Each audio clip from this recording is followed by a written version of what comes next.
everyone, welcome back to my channel. Hello everyone, welcome back. If you don't know me, hello, my name is Christina. I like to talk about books. Welcome to my channel. So today, I bring you a very, very special video. A book haul! Why? Because I recently was in a little bit of a slump. I enjoy new things from time to time, you know? And so I was a little sad. I was a little sad. And so I bought some books. And it's not even that many books. It's books that I've accumulated within the last couple weeks. There are also books that are from my TBR that I wanted to read, but I didn't have physical copies of. And so therefore I bought the physical copies because I was like, why not? I really want to read it. Let's just get it. So without further ado, let's get on into... This stack is very heavy for me. And it's fallen many times, and I can tell you it doesn't feel good. Here's my book stack that I have. And I don't think I'm gonna go straight off the top. Oh god. Ah! Speaking of which, So the stack just fell, so I'm just gonna grab from this pile. I am a Lynn Painter fan. She's one of the only romance rom-com writers that I like, that I stick to. So I got her new book, Love Wager. I don't know what it's about. oh, it says it. Two people make a wager on who can find love first, not realizing what they should be betting on is each other. My favorite book by her is Mr. Wrong Number. I love that book so much. I thought it was so funny. Lynn Painter books are really good for comedic relief. And so, yeah, I picked up her new book. I'm very excited to read it. It's just so pretty. I just want to eat it. Then I got Tomorrow and Tomorrow and Tomorrow by Gabrielle Zevin. I have been seeing this book all over. On Barnes & Nobles, it's always there. On my Kindle, it's just smack dead right there. I've seen people talk about it. I've seen people read it and love it on Goodreads. So I'm very, very excited to read it. It was in my last TBR. I believe it's a fictional book. I believe that they go to create something and it becomes this huge thing. I believe something that has to do with the future and like with technology. I know I heard a lot of good things, so I'm very intrigued. Then I have The Undertaking of Heart and Mercy by Megan Bannon. I have been seeing this a little here and there. I know that Hannah Clockwork Reader on her Goodreads, it was under her favorites. And so anything that she recommends, I will read. I do think that she has really good taste in books. And the cover is giving... It reminded me of that one movie. I'm gonna put it right here. Book of Life. Book of Life. And I love that movie. It is also an adult book, like it's 22 and up. I'm trying to read books that are for my age. Like just not so much YA, as I have a lot of YA here. I'm trying to read not so much, but it is my comfort genre. And so therefore, I did cave and I started reading A Court of Thorns and Roses, and I also started Throne of Glass. And so I have a few bits and pieces of the series. I do have the next installment of A Court of Thorns and Roses, which is A Court of Mist and Fury. I'm a little iffy on what happened in the first book. I remember it was very similar to Beauty and the Beast. Very similar. I know Throne of Glass is based on Cinderella, and in a weird assassin way. I don't see how that could be based on Cinderella, but I mean, go crazy, go wild. And I wasn't mad at it. I liked it. So I got A Court of Mist and Fury. I'm excited to continue the series. She's thick. I actually kind of like that about Sarah J. Maas. Her books are pretty big, and big books mean a lot of story.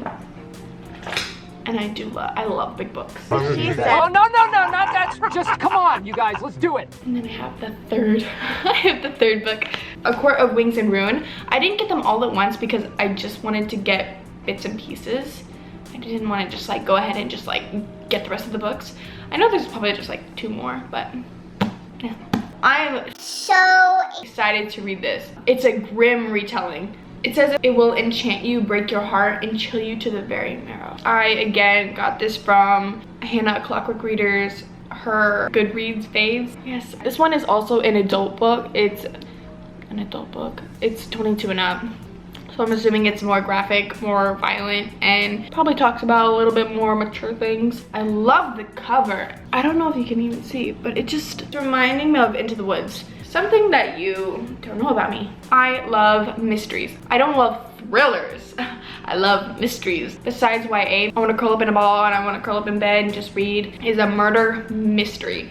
I love murder mysteries. If you have any recommendations for murder mysteries, please leave them down below because murder mysteries slap. They're so good. This one is The 7.5 Deaths of Evelyn Hardcastle by Stuart Turton. Sorry, this one is by Ava Reed. It says that Evelyn will die, but Aidan Bishop, who is one of the guests, wakes up in a new body every single day to try and identify who is going to kill Evelyn. It's a gothic mystery.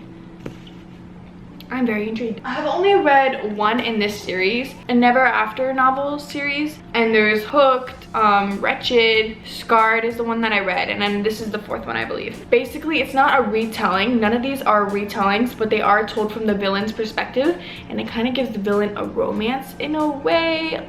And it's not ooey gooey mushy. It's very mature, very graphic. It's not for the faint of heart.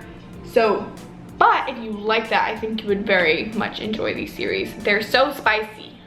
Sometimes unnecessarily spicy. Sometimes it's like, whoa, whoa, whoa. Chill, chill, chill. Let's get back to the plot. It's based on one of my favorite Disney movies, which is Aladdin. So it's really like Jafar and Jasmine. I think that was the only one that intrigued me out of the other two. I have Almond, which is by an author who I'm not gonna try and butcher that. I'm so sorry, I'm not gonna butcher that name, but here, I will put it on this. I will show it for you, because I don't. And this one I'm very excited for. It is fiction, but it's more of a realism type of book. So this one follows Yunjae, and they're born with a brain condition called alexithymia. And it makes it hard for him to feel emotions like anger, fear, happiness. He's kind of outcasted. He's obviously very different from the other kids, but he meets a troubled kid named Gon, and when Gon gets in trouble, Yunjae has to step out of his comfort zone and try and be the hero of his own story. I saw someone that I follow, I saw her start to read it, and I went into Barnes & Noble. I was like, oh, that's that book. I'll grab it. And I read the back and it was very intriguing. Also, I like the cover. I don't know. It just feels very different. I have the 0.5 second and third installment of the Throne of Glass series. So Assassin's Blade is the 0.5. It's kind of like the prequel to Throne of Glass. I'm not too sure what this is about, but I really don't want to read this right now. I really want to read Crown of Midnight, which is the second book. And I read like a few pages and I felt home again. I really enjoyed the first book. I gave it 5 stars. It was really good. And 5 stars is not easy for me to give. I'm very excited. I love Selena. The ending scene killed me. I'm just excited to see where this goes. I do hear that the series gets worse, but not until like the 5th book, I believe.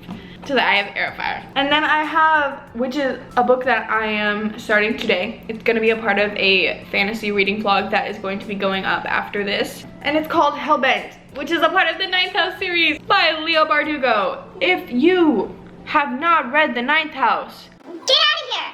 Go do it. It's so good. it is based on conspiracy theories and myths and legends that circle around Yale. And it's so good, so well written. And the first one followed Alex. It was duo POV. And it was very similar to Sorcery of Thorns. Darlington is in hell, and so they have to go to hell to get him.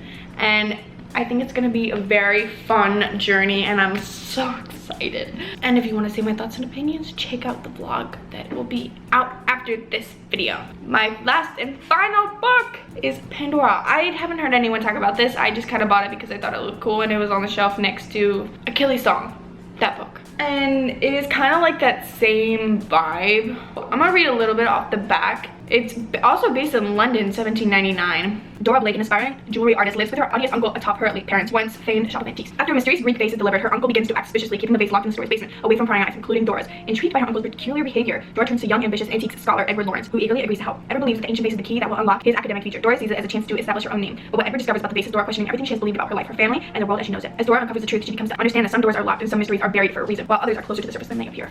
And that seems super intriguing. I don't know how to explain it. I just wanted to get it. So yeah, that is all the books that I have accumulated over the past couple weeks. And I hope that you enjoyed today's video. If you want to see any reading vlogs on any of these books, just let me know. Just comment down below. And I will see you in my next video, hopefully very, very soon.